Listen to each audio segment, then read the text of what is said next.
let me talk about the positive first. The positive is that the legislature didn't cut higher education anymore. Now, it didn't go back and fill the hole that it created for higher education. We still rank #1 in America in the reduction of public funding for our colleges and universities, but at least we stopped the bleeding. Another positive is that the legislature, for the most part, fully funded health care. We passed some good bills to try to control the cost of consulting contracts. House Bill 30 by Representative Richard will require all consultants to get their contracts to appear first before the Joint Legislative Committee on the Budget. And that means that those consultants will also have to go in front of the press and the public, and that's a good thing. I think a lot of the consultants that get these ridiculous contracts will be too embarrassed to go in front of the public. Sunlight is a great antiseptic. I think it will save a lot of money there.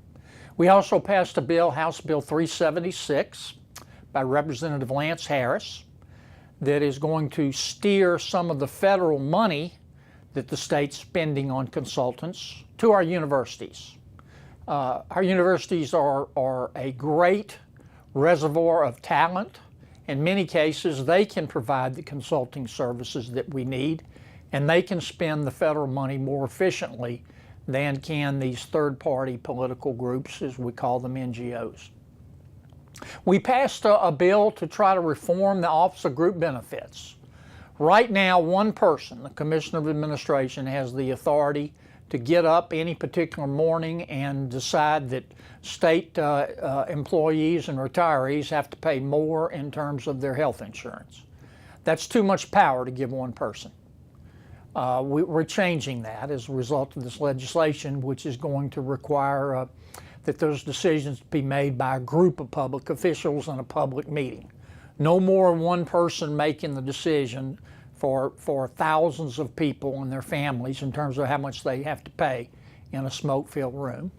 And I think that's a very good thing. Finally, the legislature passed a bill to try to make the governor's office more transparent, in the sense that the governor will be required to turn over documents under the Public Records Doctrine, just like the rest of us. So those were all good things. Let me talk about some of the disappointments.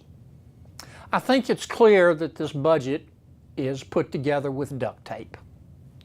I hope it holds, but I wouldn't be surprised to see us have mid-year budget cuts. The budget is balanced on paper, but it's been balanced on paper for the last 7 years.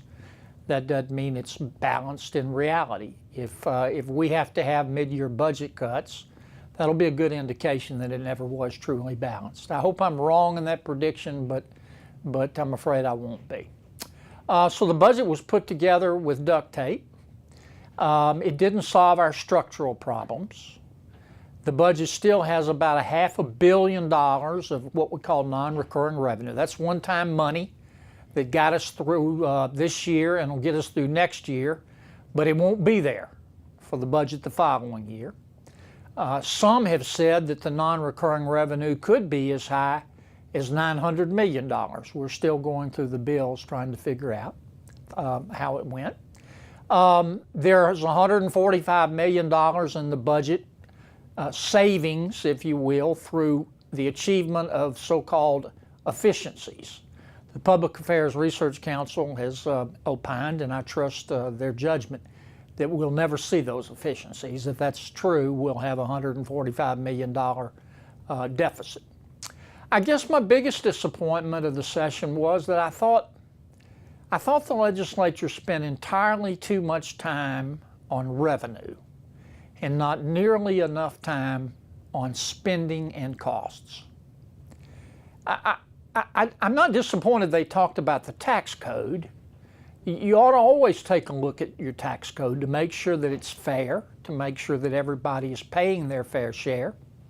And if you can get everybody paying their fair share, you can lower the rate so everybody pays less. That's the goal, in my opinion, of tax reform and tax fairness.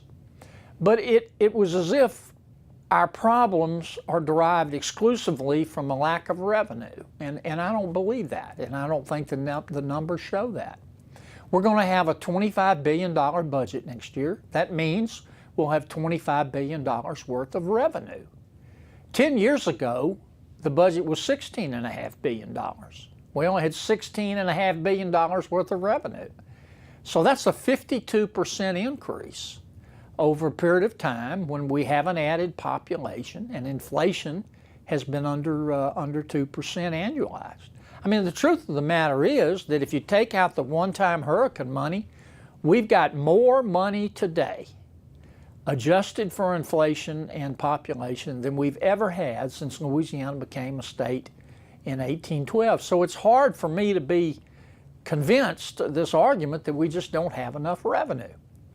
I didn't think the legislature spent nearly enough time, in fact it didn't spend virtually any time, talking about spending discipline, and I think that's our real problem.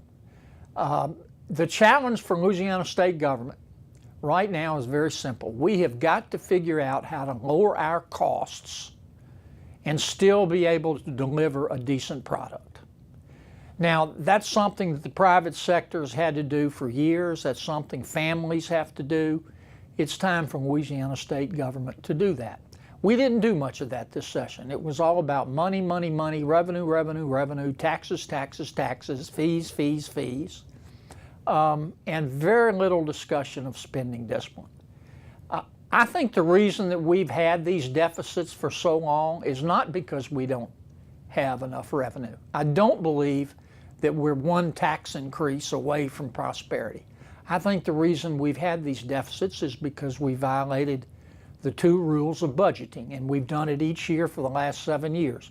Number one, you're not supposed to spend more money than you take in. We've done that. And number two, when you do spend money, you're supposed to spend it on things you need, not just things that you want.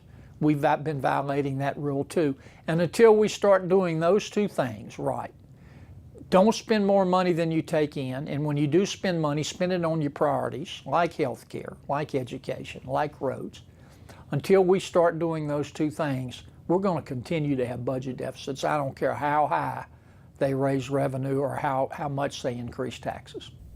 If people have questions like more information about these issues, what should they do?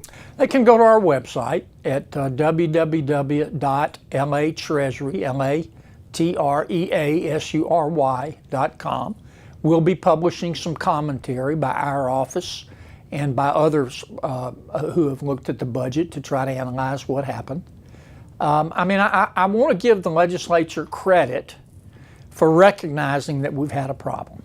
You know, for 7 years, they've simply done what the administration told them to do without asking questions. This year, they ask a lot of questions, and I appreciate that. But I am disappointed that we didn't spend more time on spending discipline, because at the end of the day, I think that's our problem. I don't think we have a revenue problem nearly as much as we have a spending problem, and I believe the numbers bear that out. One more time, the website? Website is www.latreasury.com. That's LATREASURY.com.